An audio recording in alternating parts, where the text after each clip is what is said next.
تکبیر تحریمه نه بعد د لاسو نیولو طریقه هم زده کوي چې کله مونږ تاسې مانځه ته راځو په مانځه کې لاسونه څنګه ونیسو. په دې کې څلور خبرې ذهن نشین کوي. اوله خبره ده چې د ښي لاس تلی دا به د ګس لاس په شا باندې کېدی، بیا د ښي لاس کچه ګوته او غټه ګوته د دې نه به حلقه جوړه کوي او په دې باندې به د ګس لاس مړوند ونیسئ. او درمه خبره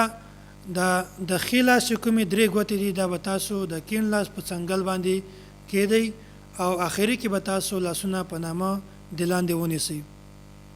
دا طریقه مونږ ولې اختیار کړې ده؟ ځکه چې په دې باندې مونږ سره څلور احادیث موجود دي. که مونږ په دې ټولو احادیثو باندې عمل کوو مونږ به دغه طریقه اختیاروو، او که چیرته داسې وایي چې په ټولو احادیثو باندې د عمل نه وشي نو بیا دا طریقه خلک نه اختیاروي، هغه بیا نورې طریقې اختیاروي. صحیح بخاری کې حضرت سهل بن سعد رضی الله تعالی عنه دا یو روایت نقل کړی ده،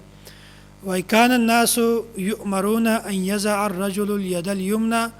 على ذراعه اليسرى فی الصلاة. وای نبی علیه الصلاة والسلام په دور کې خلکو ته دا حکم ورکېدو چې هغه د ښی لاس په کیڼه څنګل باندې کېدي. حضرت وائل بن حجر رضی الله تعالی عنه فرمایي،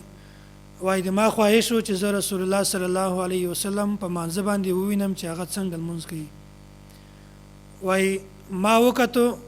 نبی علیه الصلاة والسلام مانځه ته ودرېدو، فکبر او تکبیر یې وکړو، ورفع یدیه حتی حازت اذنیه، او لاسونه یې دومره اوچت کړل چې هغه لاسونه د غوږو برابر شول، یعنی نه یې ډېر زیات اوچت کړل او نه یې ډېر زیات ټیټ ونیول. ثم وضع یده الیمنى على ظهر کفه اليسرى والرسغ والساعد. او بیا نبی علیه الصلاة والسلام ښی لاس دا د کیڼ لاس په شا باندې کېښود او مړوند باندې او څنګل باندې. ځکه مونږ وایو چې په ښی لاس چې کومه ده دا د کیڼ لاس په شا باندې کېدی، او په دې دواړو ګوتو سره د کیڼ لاس مړوند ونیسئ، او دا درې ګوتې چې کومه دي دا د کیڼ لاس په څنګل باندې کېدی. او درم حدیث چې کومه ده حضرت ابن عباس رضی الله تعالی عنهما فرمایي، وای نبی علیه الصلاة والسلام فرمایلی دي ان معاشر الانبیاء، وای مونږ د انبیاء کرامو د نبیانو جماعت ته ټولي ته ګیرو ته دا حکم شوی ده ان نؤخر سحورنا ونعجل فطرنا، چې مونږ پشمنۍ د اخري وخت ورسوو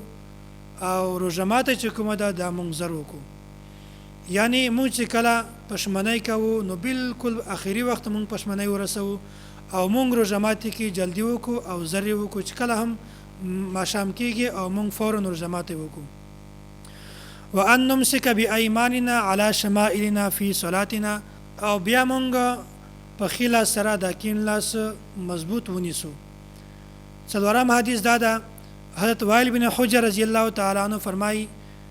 رأیت النبی صلی الله علیه وسلم وضع یمینه علی شماله فی الصلاة تحت السره. وای نبی علیه الصلاة والسلام به ښی لاس دا په کیڼ لاس باندې په نامو د لاندې نیوی. نو دا په داسې طریقه باندې مونږ دا ولې کوو؟ ځکه چې په دې موضوع باندې څلور احادیث موجود دي، او که چیرته مونږ په دې ټولو احادیثو باندې عمل کوو نو مونږ بیا لاسونه په دغه طریقه باندې نیسو، دا کومه طریقه چې ما تاسو ته بیان کړله.